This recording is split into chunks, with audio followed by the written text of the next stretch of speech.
Welcome back, FPL family. It's your boy FPL Bisco here, and we're here with another episode. This one, because we've only got maybe 2 days up until the first game of the season, which is Bournemouth. So we need to have our teams ready by 6 o'clock on Friday night, maybe 6:30, but I'm gonna say 6 o'clock just to get us ready just in time. With that being said, I haven't revealed my team yet. Make sure you get to the end of the video. And if you haven't subscribed already, please do so and join this mini league. The link is going to be down in the bio and the code is going to be somewhere in and around this video. So let's get straight to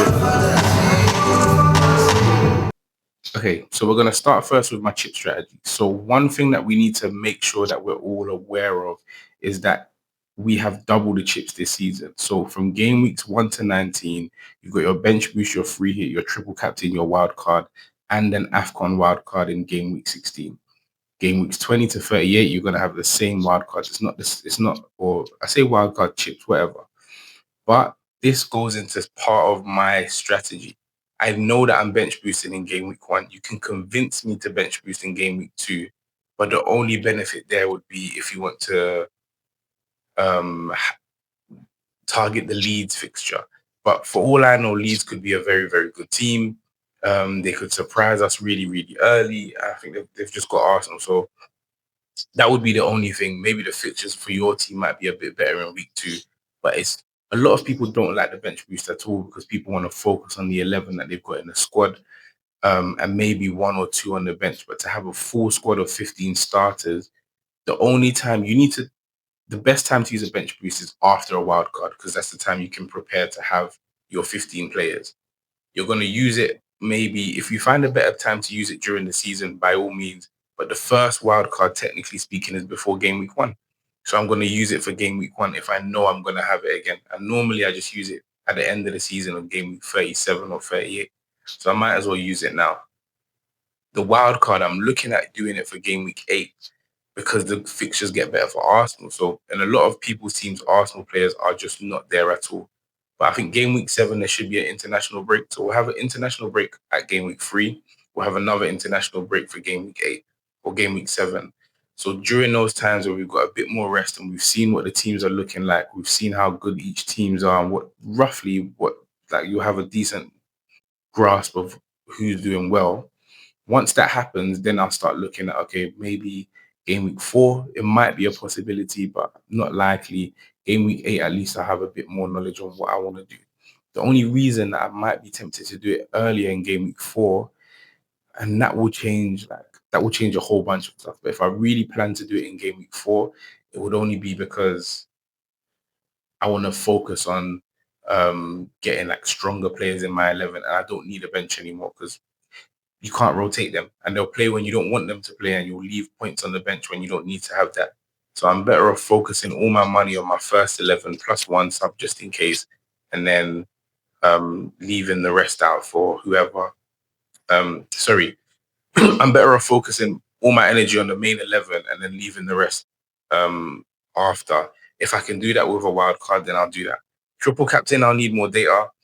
I'm going to have to, I think the most popular ones would be finding out who your main players are, who your regular captains are. So it'll be Salah versus Leeds, Salah versus Sunderland, Salah versus Burnley. Palmer versus Leeds, Palmer versus Sunderland, Palmer versus Burnley. So there's 9 of those. Same for Haaland.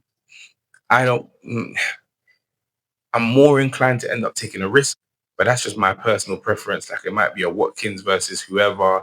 It might be a Jared Bowen. It might be a defender. Just for the fun of it. Like I really might do it.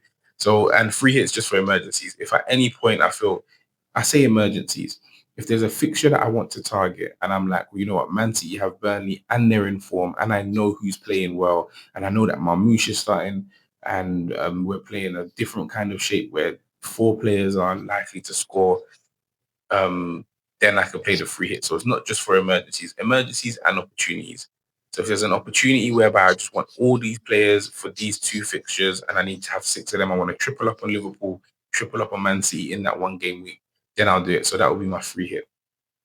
Outside of that, I think that's my chip strategy and that defines the team that I'm going to use. So the first one these are the players that I know are nailed on in my team. Not 100% sure that I'm going to, well, I'm very unlikely going to change any of these players. So I know Sells is definitely going to be my starting goalkeeper. Milinkovic, De and Tarkovsky are going to be my defenders. Definitely. I just have two more spaces. I'm not sure who I'm going to fill in there. Salah's the only midfielder that I'm sure of. So I think I had Anderson. I think Anderson was in there as well. I'm not going triple Nottingham Forest. I don't think that makes sense. I don't. Not that I don't trust them. I think Nottingham Forest are going to be a really, really good team, but I don't need to. I don't love them that much to triple up on them. They're going to have Europe this season, so there's just other factors in play, and they haven't in preseason. They haven't been good at scoring goals. So there's a toll on defending as much. I think Sells is going to make a lot of saves. I think Milenkovic is going to make a lot of contributions. It's just, am I going to I don't need to triple up. Like Salah's enough, and then we'll just see who else we're gonna get. Mateta's been the most informed striker, and I think he's on pens now from seeing him at the Community Shield. So with that, plus if Eze goes, there's more opportunity for him to be there, and Watkins is just the best striker available for now. Start off with my chip strategy. So I think that I think I know I'm gonna bet this game week one. We've got double the chips. So just to double check, like from game week 1 to game week 19, we've got a bench boost, a free hit, a triple captain, a wild card, and an AFCON wild card in game week 16, which means that it's beneficial. Just one of the major things, it's beneficial to wild card at least maybe the latest game week 13, game week 13 should be the latest. 14, 15, you should be able to have a reasonable team to prepare, and you'll get your chips back, or you'll get 5 transfers back game week 16, and then you'll get everything back for game week 20. I want to bench boost in game week 1 because it's just something to do. If I find out my team's rubbish and we pick the wrong team, or we find the next Morgan Rogers, that would be a good time. Like, who's going to be next up? Who's going to be maybe someone like funny like Huang might come back into the mix, and you're just like, oh yeah, great player, need him in my team. Or there might be 2 or 3 players, or you might have some big surgeries that we need to do. So a lot of teams don't have any Arsenal assets in there. How are we going to bring them all in at once? A lot of teams don't have many Manchester City assets in there. It's just maybe Eight Nouri and Haaland that might be the most popular ones. But once we figure out what that rotation looks like, we might want to bring all of those players in. So game week 8, maybe from game week 8 onwards, between game week 8 and game week 16, that will be the most popular time to wildcard, I think.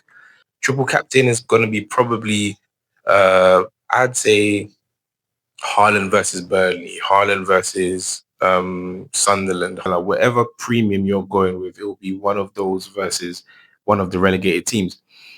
So if that's the case, it's just quite so if that's the case, that's quite straightforward for what we're going to do for triple captain. Free hits would be either for emergencies or opportunities. That is my chip strategy as of now, which has dictated the kind of team that I'm picking up. So, firstly, I know these are the ones that I know are definitely going to be in my team. The rest of them, I'm still quite debating at the moment. So we've got Sells in there. We've got Milinkovic, De Tarkovsky, major dogs, and a 4.5 mil fullback that I think is going to do quite well. He might be in and out of form, but I think I'm very sure about him. Mohamed Salah is the only midfielder that I've got in here that I'm sure about for now. Then we've got Watkins and Mateta. Watkins, the best striker in the game. Don't need to talk about it. The best striker available in the game. Later down the line, maybe Gyökeres comes in, maybe Ekatike comes in. But as of now, we don't have so many forwards. Like we don't have Isak in contention. Gyökeres is still new, and he might be sharing minutes. We've got Solanke, who hasn't played all preseason, and if he comes back first game of the season as a starter, I'm going to be quite upset because he's been in my he was in my team originally, didn't play in preseason, and for him to come back fit and just start game week 1, it's this kind of stuff just winds me up. I don't want to see it. I just don't want that to happen. But these are the defenders on my watch list as of now. So the cheap ones, Estevan Dorgu and Diouf. Diouf is very popular right now. I haven't even watched him play. I'll tell the truth.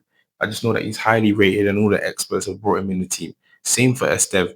Esteve was at Burnley. I know he's got, I think, like 45 out of 46 starts last season. So he's definitely a shoe-in. I just don't feel comfortable having Dubravka and Esteve. Like, I don't want 2 Burnley players for my bench boost. I might bottle it and put him in there anyway. Youth just spoke about Dorgu. I think there's a lot of upside for him. I think that United are set up to be an attacking team, but whenever we watch them play, they just never are. I don't get it. But if they do, Dogu still gets forward quite a lot. With the new forwards that they've got, I think there's a lot of opportunity for him to score. And I might be convinced to just take the punt. Even if they've got Arsenal at home, something might happen. Lacroix is another one. I think Palace defense are good for they're very active. They make the tackles. So I don't have too much to say about Palace. It's just, am I willing to double up? Then we've got the premiums in Cucurella, Van Dijk, and Frimpong. I'm not considering anyone else, and I might be missing a trick and might have to consider a man. I might consider a Man City defender as well. But between those three, especially Van Dijk and Frimpong, it's just, if I'm definitely going to have Salah, do I want I do not want to triple up on anyone at this stage in the season. Am I comfortable having two? If is my second asset for Liverpool going to be a defender? I don't know. Same for Cucurella. So if I'm going to have Palmer, am I comfortable with Palmer and Cucurella and no more Chelsea players? Are those going to be the two highest performing players for Chelsea? Or am I just going to say, well, because those are the ones that I can rely on to start, those are what I'm going to do? The dog points, I've mentioned them a couple of times. So the defensive contributions, just making sure you have blocks, tackles, interceptions, and clearances. It doesn't mean 10 blocks. It just means if you get 2 blocks, 6 tackles, 1 interception, 1 clearance, I hope that adds up to 10. But if all of those things add up to 10, then you get 2 extra points. That's it. For midfielders, you just have to get 12. And I want to pick defenders that are definitely going to get that. Hence, I've got Milinkovic and I've got Tarkovsky. I think I don't need to chase that anymore. It's very, I wouldn't say rare, but it's not easy for players to get that regularly. Some of them might get it a lot. Van Dijk is one that gets it quite as regular as anyone in general. And he's got clean sheet bonuses or clean sheet potential there. So Van Dijk would be a perfect player to bring in. But for 6 mil, is that where I want to spend the money? The midfielders I'm looking at. So I'm looking at Papi Sarr for Spurs. I've made my feelings known about Spurs many times, and Spurs assets do quite scare me a bit. I was even looking at Brennan Johnson, but Papi Sarr is he's a good midfielder. He's been starting for them all through preseason in an attacking midfield kind of role. They've got no one else there. And until they buy someone, Papi Sarr's going to play. And while the fixtures at home are Burnley and Bournemouth, I feel like taking a punt. It's as good a punt to me as Ndiaye. And with Grealish coming in at Everton and Kiernan Dewsbury Hall, Ndiaye might end up having to play up front. I need to check if Dewsbury Hall's at Everton as well. But Ndiaye might have to play up front. They've brought in another striker. There's Beto and there is Barry. So what is Ndiaye's role going to be? I'm not sure, but I was never comfortable with it. But he was a popular pick as well, and I'm just a bit sour on Ndiaye at the moment. Adingra, I'm more happy about. They've got Burnley, they've got Brentford, and West Ham, all not solid defenses. So it's a good run for Sunderland to kind of start the season with, and Adingra should. I really think he'll get a return at least in one of the 3 of those games, but we'll see. Palmer, I think he's a fantastic player. The dry spell that he went on last season, I'm not a fan of it. But if Palmer can, if not even Palmer, if Chelsea are a high scoring team, Palmer will be at the center of it, whether he gets the numbers or not. So therefore, I think that there might be other assets to look at. It's just the price that puts me off. I think he was about 9 mil. If he was the same price as Bruno, I'd do it. It wouldn't be a no-brainer for me. But at 10.5 mil, it takes away too much from what I want to do and the kind of squad that I just want to build throughout the season. Wirtz is 130, 50, however much he is, million pounds player, and he's an 8.5 million pound asset. He might be better than we think. He might be well overrated, and I'm really like I'm torn between it. I'm like, for that price, if he's as good as the transfer fee says, I should just bring him in. I shouldn't think too much about it. But I don't know him that well. I don't know how he's going to fit in. I don't know if he's going to play well and not get the numbers, or if he's going to be the GNA machine that we need. Ismail Assar, really good asset. I'm looking at the Man City midfielders. I don't know which one is going to be the breakout one. I even like Oscar Bob. You could convince me to get Oscar Bob on a wild card or on a free hit one week. I wouldn't mind it. It's just, we all know what Man City are like. The rotation is too risky. We don't know who they're going to pick from week to week. And I just don't it's not time now, but there will be a time when Manchester City midfielders are going to be hot, whether it be Reinders, whether it be Cherky, whether it be Bob, whether it be Doku, whether it be Foden. Like we forget, Foden was PFA Player of the Year 2 years ago. I mean, you telling me you can't trust him to be in our team? Like we're going to figure it out, but one of the Man City midfielders are going to have to be part of this. Who else do we have? We've got Bruno Fernandes. I think he's amazing. I think he's a dog on both sides of the floor. I say the floor. Can you imagine that? Like both sides of the pitch, he's just the asset to own. If Manchester United are doing poorly, he gets the defensive contributions. If they're doing well, he's on penalties, he's on set pieces. He has to be in the mix one way or another. Gakpo, surefire left winger for Liverpool, and to hold down that spot is hard. I wouldn't say hard to do. Where's the competition? But in that attack, I feel like he should just get numbers sooner or later over the course of those three fixtures. And I can't even say for the champions, I can never say they have a bad fixture. If you're the champions of the country, every fixture is your favorite or favored. So I don't care if you've got Newcastle than Arsenal. Newcastle are going through turmoil, and Arsenal, as big of a game as that could be, it's at home. So I expect Liverpool to put up something. I don't expect Arsenal to shut out Liverpool at Anfield. So somebody's going to score. And there's no reason that it shouldn't be Gakpo versus Timber or versus Ben White. Anderson, of course, I've discussed it. It's a good asset to have. It's just I'm not willing to triple up on Nottingham Forest. As good as Anderson might be as a defensive asset as well, and he's on some set pieces, I just don't feel like so the forwards, I've gone for Beto and Barry as my cheap forwards, and I think we're having the same problem in who we're going to trust as our main forwards for Everton. The fixtures are quite nice for Everton, so everyone wants to cover them, and I understand that. But I think defensively I can rely on them. Offensively, I can't. Strand Larson, top forward, no problems with him. I think a lot of players have him in their teams, just not for me. I don't know if I can rely on Wolves as a front line. Wolves in general, like I have no idea. They're just for the most part, a 12 to 20th club. So they're not going to score a lot of goals as a team. So I don't know if I want to put the 6.5 there. If I could put it somewhere else, I could put that extra money in a cheap forward and a better midfielder. Or I could just pay the money for a forward that I can trust. Bowen and Fulkrug, I think West Ham have had a really good preseason. They lost one game versus United. They've scored in all their preseason games. So they're definitely looking to score more and be I wouldn't say entertaining team, but they're trying to attack. They're trying to be a front foot team more so than they have been in past years. So Bowen and Fulkrug are good options, either one of them. Bowen's the guy, but Sunderland away to start the season, I think that's what you want. But then to start to do Chelsea and then Forest can be outside of that first fixture. Maybe if I look at the rest of the fixtures again, I might be what happens after that. I might be more tempted, but I'm also tempted to wildcard game week 4. So I don't need to commit to Bowen now. There's no need to do it. If Nilsson falls under the same kind of like banner as Strand Larson, he's just a good forward. If you have him in your team, great. But Liverpool, Wolves, and Spurs in first 3, and Liverpool and Spurs away, it's just not worth it for me. Not for 7 mil. I don't need to do that. Ekitike, really, really exciting forward. And he's their only 9 as of now. So unless they get any, I think partly the transfer news is a bit like, is Ekitike worth it for now? If they bring in Isaac, what are they going to do with him? But it costs a lot of money. He's a really highly rated forward. It costs a lot of FPL money as well. So I wouldn't be mad at anyone for getting him. Yao Pedro, I think he's going to benefit so much. Like he's going to benefit so much from playing with the team that he's in. I think Neto is a really good provider. I think the relationship that they can have, the relationship you can have with Palmer, I don't feel like the minutes risk matters. It's just whether or not he's first choice. Or if they're going to like split it, if they're going to say 1 week we'll have Yao Pedro and next week we'll have Liam Delap, or they might pick and choose what game is best for them.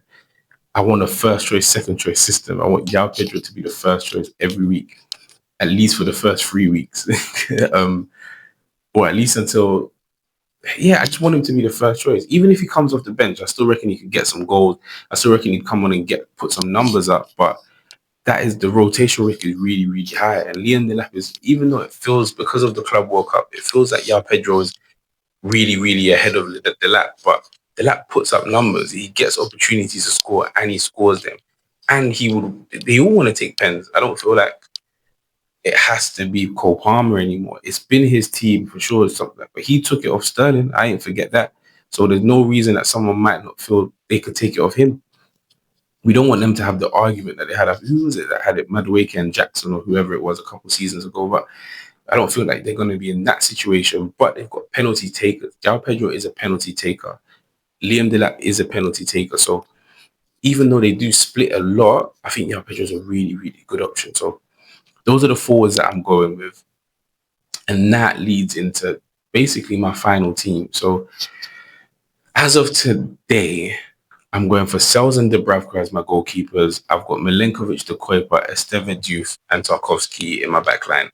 We've got Gakpo, Ismail Assar, Mohamed Salah, and Fernandez. Papi Sarr's going to be my wild card or my big differential for now, but I'm standing by it. I really believe in it. I think that there's a lot of differentials going around or a lot of cheap enablers. I think that's the one for me. And Watkins, Mateta, and João Pedro is the front line that I'm going with. Still subject to change. I've got just enough time. Remember, we have up until the deadline on Friday at 6 o'clock to change our team. So this is what I'm going with now. I'm 95% sure that I'm going to do that under the pretense that I'm going to use my bench boost. Yeah, my hands are clean. Like now the team's been revealed. Like it's off my chest. I've done it. It's up there on FPL, like the actual website. So I could close my eyes and say that I'm ready for Friday. And if this is the team that I go in with, I think I'm relatively like okay to start the season with this. But I'm nervous. I know that I'm going without Saka. I know that I don't have Palmer. I don't know that I don't have Haaland.